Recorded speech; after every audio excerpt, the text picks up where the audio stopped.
having been on a guaranteed income now, i.e.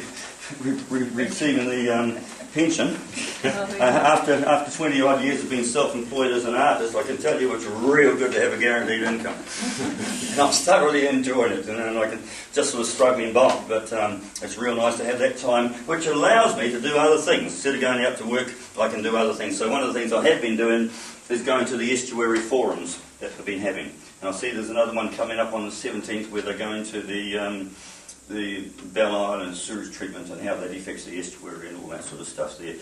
So this one here is to do with the estuary and some of the things there. I must confess that each of these works is unfinished.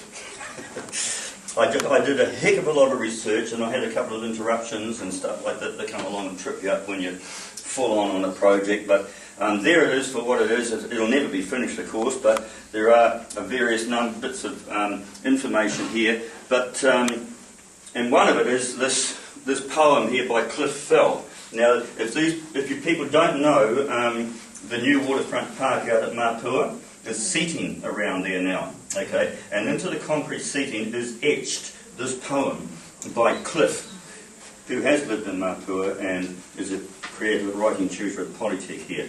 And he specifically did this poem for the estuary down there. And it's a beautiful, beautiful imagery, and I've read it a number of times in the studio, and every time I read it, there's a new angle on it.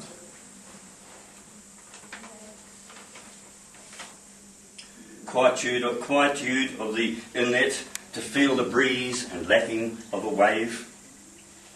And I love the way he doesn't put punctuation in. That just carries on. So when does it finish?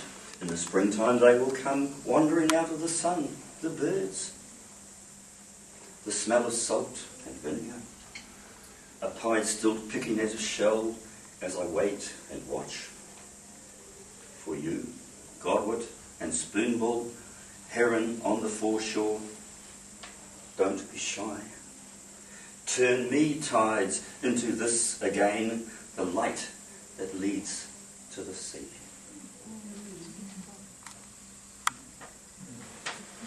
So acknowledge Cliff for that there, and I've incorporated that into this poem here about different aspects of the inlet.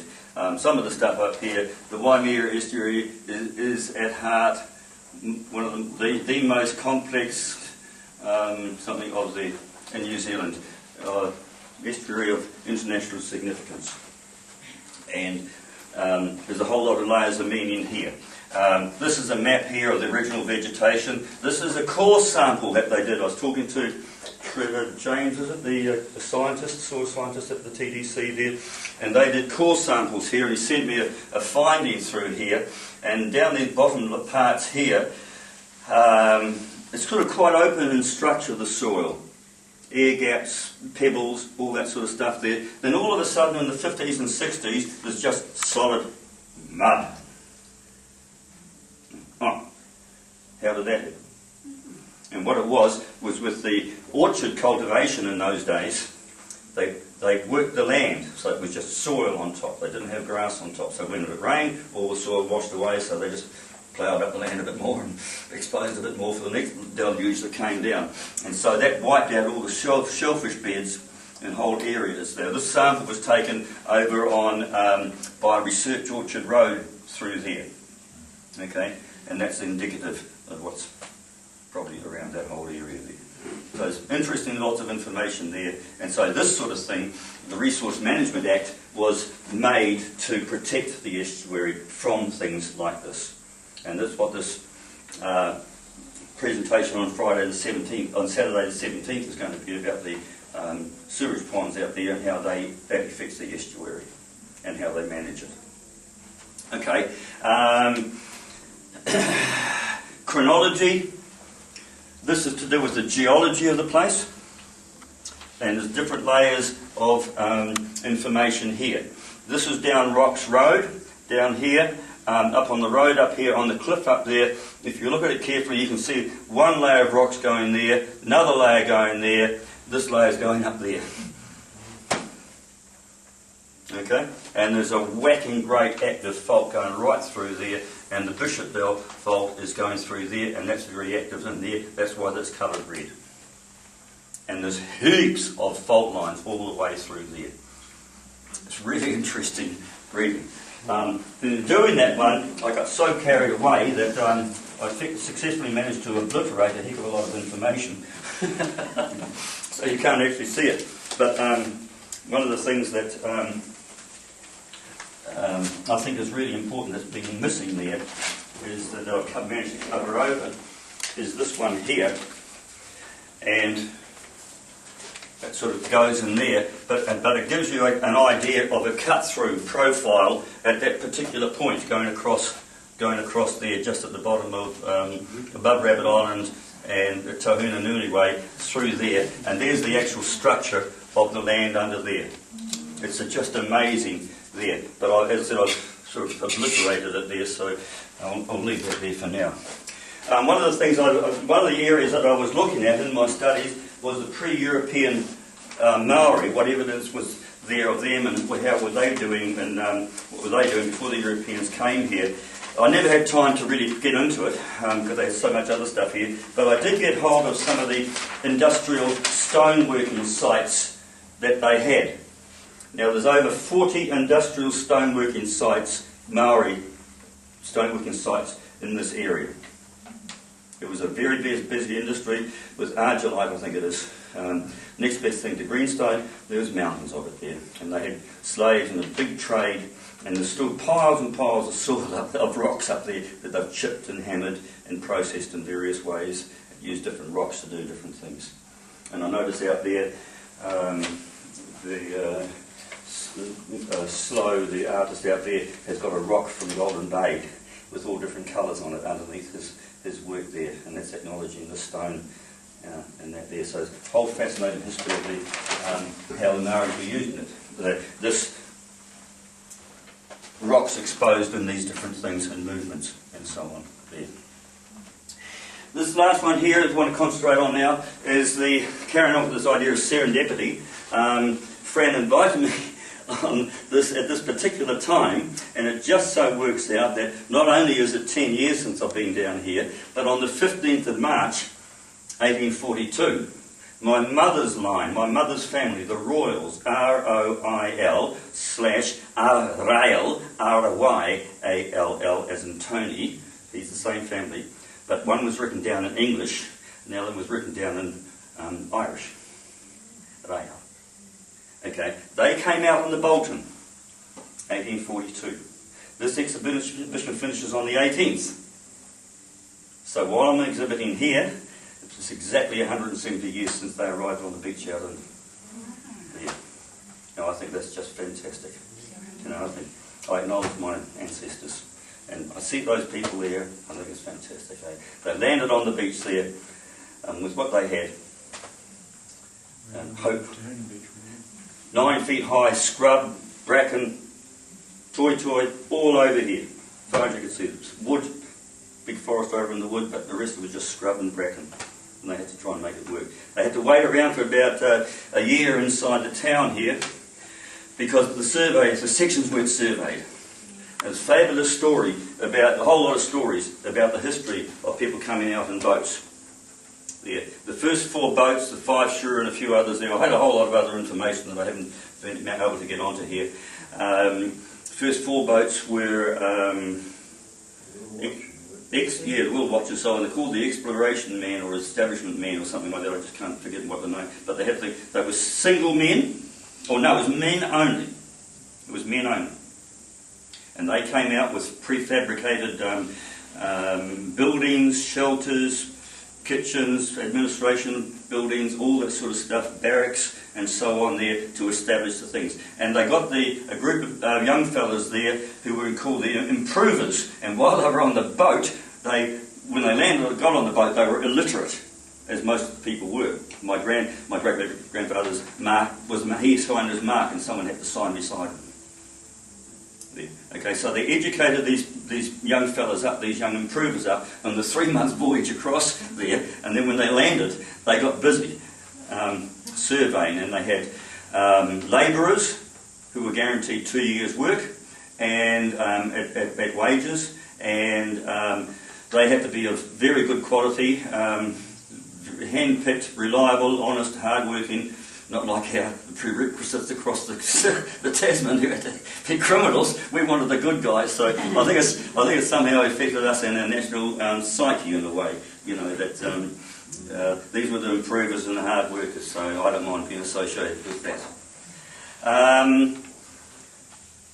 I haven't got my family tree going down through here, which has been a bit of a hassle, but that will get done. These three different maps are here at three different times. It's interesting to note that in 1842, with this map here by Stokes, 1850 the map is, the river actually goes around Rocks Road there and comes out up here. Okay? It was later on, there was a flood and it shot straight through there. Okay? And eventually this silted up. Okay? And that didn't have a name in Maori because it didn't exist. Alright? And so eventually it sort of silted up and got right across in there. But if you look around where the playing fields are there, and you go around the back road there, where it's all swampy, that's the old river bed. Through there. Well, Beach Road. Back road, yeah, back Beach Road. Oh. And around past the campers and all that. You'll see the hollowness down there where the playgrounds are and stuff there. It's very hollow and wet down there. So that's the old playing fields in here now. But they didn't have any name for the place there, so when they had, it was obvious it was settling down, they had a competition, and the different ideas, and tahuna came up, okay?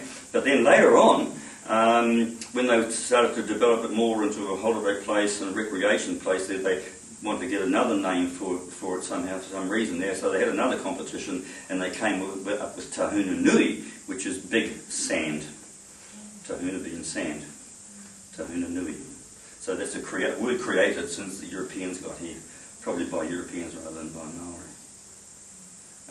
With the Europeans coming here, they were very, very dependent on Maori around here, and the Maoris were pretty hammered from the excursions from the warlike tribes there and paying for earlier indiscretions, and so there wasn't a lot of Maori activity around here. There were fishing villages and there were a lot of people passing through, so they were able to help the settlers build buildings for shelters, grow their crops, and they sold potatoes and pigs, and they developed a huge trade going through, and where the Europeans were totally dependent on the Maoris for the first few years.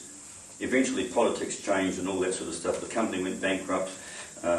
People didn't have any money. Oh yeah, that brings me back to how these people got actually onto the boat. Okay, how they qualified. Now, in the 1840s, I'll just get out of the way of these lights here, a bit hot. In the 1840s, in Britain, is known as the Hungry Forties. The Hungry Forties, all over Europe. And that was because it was in the aftermath of the Napoleonic Wars. I think Trafalgar was 1805, and over that period there was the whole of Europe was bankrupt. All the lines of communication and industry were broken. No one had any money, and a lot of unemployment, a lot of demobbed soldiers wandering around undercutting people for wages. There's an industrial revolution with the farming and machinery coming through. There was a big hoo-ha politically with voting rights, where the aristocrats were losing their power and the middle class were coming up, who were generating their own wealth rather than dependent on inherited wealth, and the inefficiencies that brings there. And so there was a lot of political upheaval going as well there, and so it was a very disturbed place there, and that was time, and that's when a lot of people just got out of the place. Okay, the Irish potato famine and all that sort of stuff there. Some of the people, the aristocrats with land, they provisioned ships properly, and they got good captains and good crew and all that sort of stuff there, like the Wakefield Company did here, and sent them off. Other people just wanted these people the hell out of it there. They just got the cheapest beaten up ship they could do, the cheapest captain, under-provisioned it, said go that way, and they hadn't made any provision for when they landed there. And so these people, hungry, sick people, landed on the beaches in America there, and these people were trying to make a living there already. They got landed with all these other people coming along, so there's a lot of stories in there. going back to my family, they came from this village of Alton, and there were 7 families came from that village. All right, and that's why Alton Street is called Alton Street over there, because of the 7 families that came from that particular village. Okay, now they came from that particular village because in that area there was a local landowner there, and he was a Quaker, I understand. And so he was a very humane person, and he supported local people on relief, church relief, a lot of church relief in all cities all over Europe in those days there, rather than state relief. And they eventually got to the stage there where they thought, well, okay then, if this company is taken, and the Wakefields had associations with the Quakers. And so they said, okay, if we set these people up, provision them well, put them on a boat, give them a destination that's organised over there, that gives them a chance, and we don't have to keep on paying for them. Okay, and so they were very fortunate to survive, get out here and survive here. The actual Bolton, the ship, was a converted warship. It was a big, heavy hunker. Very slow, took about 5 months to get here, whereas the other ones, they took 3 months to get here. They clunked up long. And there is a reprint of a painting, I've only got the black and white of it, of the Bolton in 1840 outside Wellington Heads. So it had actually been out to New Zealand before.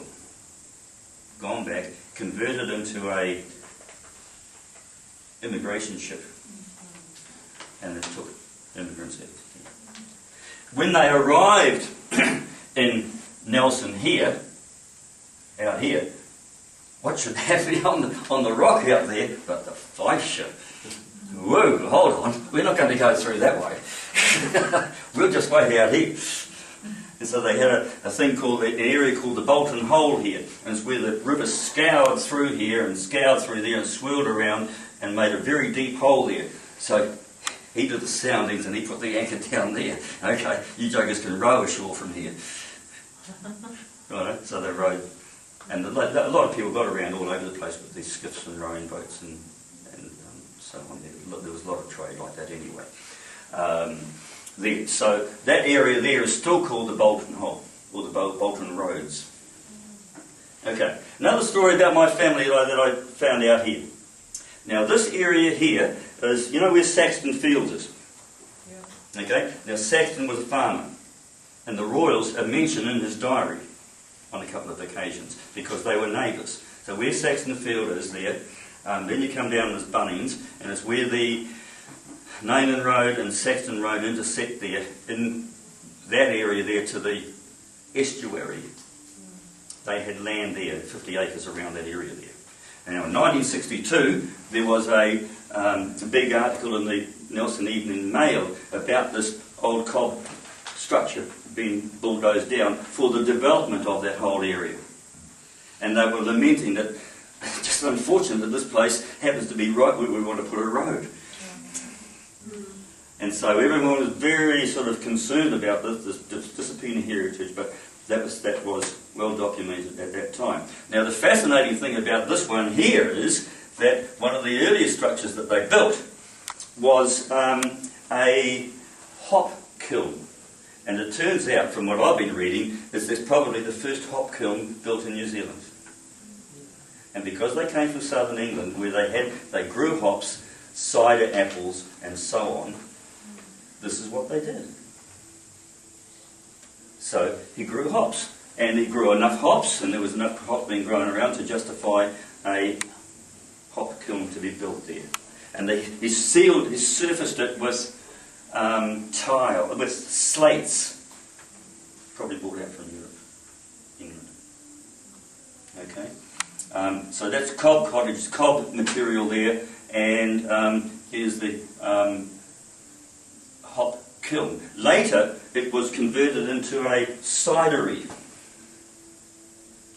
Okay, and evidently from what I read in the papers there, that royal cider was very well known in the area, and they had stories to tell about royal cider, okay, just like people have got stories to tell about old moot cider. Alright? the royal cider had quite a history, a reputation there, and that's where it was made. But probably the first hop kiln in New Zealand. I find it fascinating.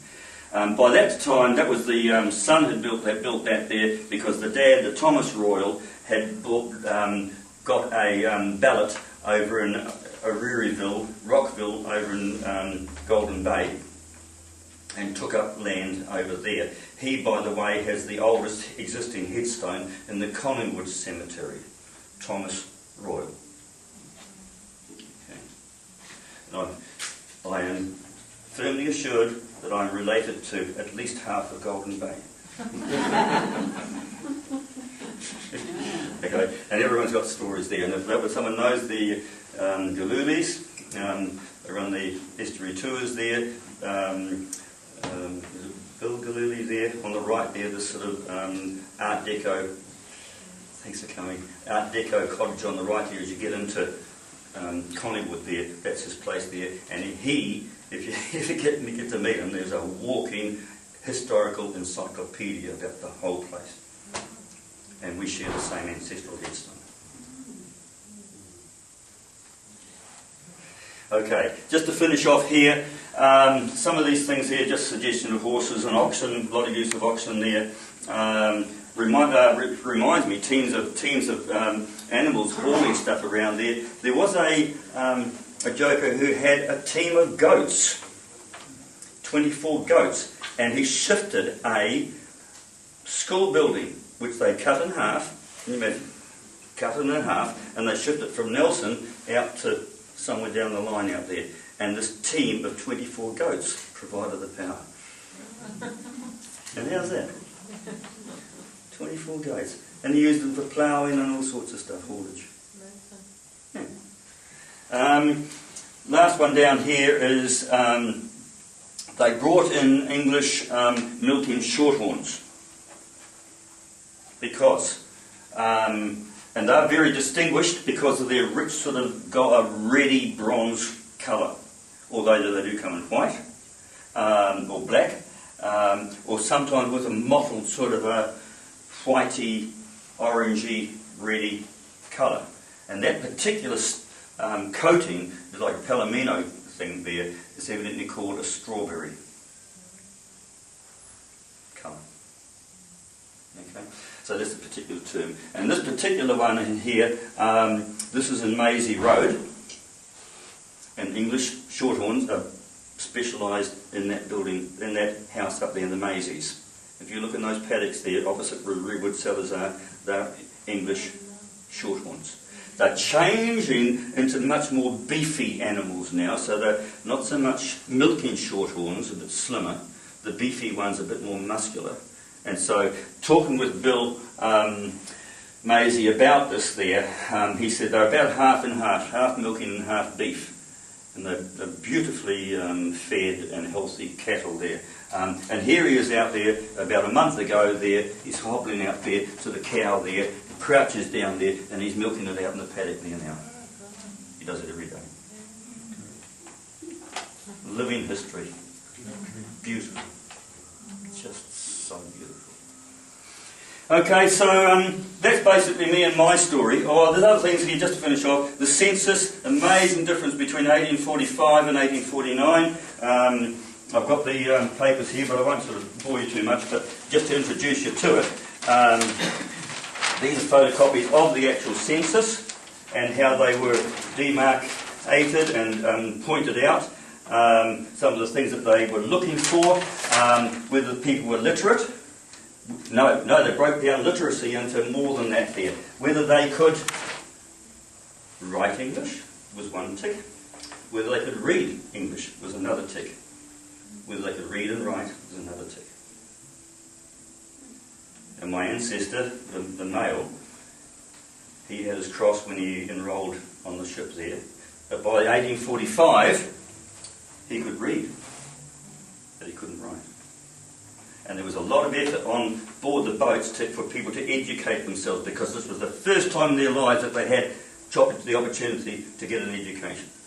They never had that opportunity before. And it was a burning passion in just about every colonialist that came out here to give the kids a fair go, the next generation a fair go. And they made a huge effort to get education going, and a lot of people on board the boat, the adults learned to read, and the kids picked it up early, of course, in their schooling on board the boat there, and they came home and everyone got into it. It was great. There. So by 1849 he could read and write there, and he had his 50 acres that he owned. He wasn't a tenant, he owned, and he had fenced it well rather than just roughly, because that's specified in the census. He had ploughed, out of the 50 acres, he had ploughed 20 for wheat, 20 for oats, 10 for potatoes, I think. And there was a bit of here and there, but he had a good domestic garden, which everyone had in those days, of course, anyway, to keep themselves going. So over that 5 years or so since they had that land there, he did huge improvements. Plus he had about 3 cows, 5 pigs, 6 sheep, and all that sort of stuff there. So in that intervening 5 years, they worked jolly hard. Okay, so actually in concluding, I would encourage people that in this period of 1842, from when the Fifeshire came out, which was the first immigrant ship rather than the first establishment ships, the first immigrant ship, to the October when the second of the German ships came out, with the Ranzau people in that there. In that period of time, 2,500 immigrants arrived on the beach out here, which means... That's Tahuna Beach, you mean? Rocks Road out there. Oh, Rocks Road. Yeah. Rocks Road out there. Okay. Now, which means that there's 2,500 people now who will have a whole lot of descendants who are having their 170th anniversary. And I would really encourage people who are interested into their family stories to look into it there and put together some stuff. I'm putting stuff together this way. I'll have to do a whole lot more notes and summarise the notes into a proper sort of a conventional sort of structure there, but it's just been absolutely wonderful to find out the heritage of my family, the heritage of this area, and I would encourage anyone who's interested in it to get into it, because you've got stories to tell. Everyone's got stories to tell.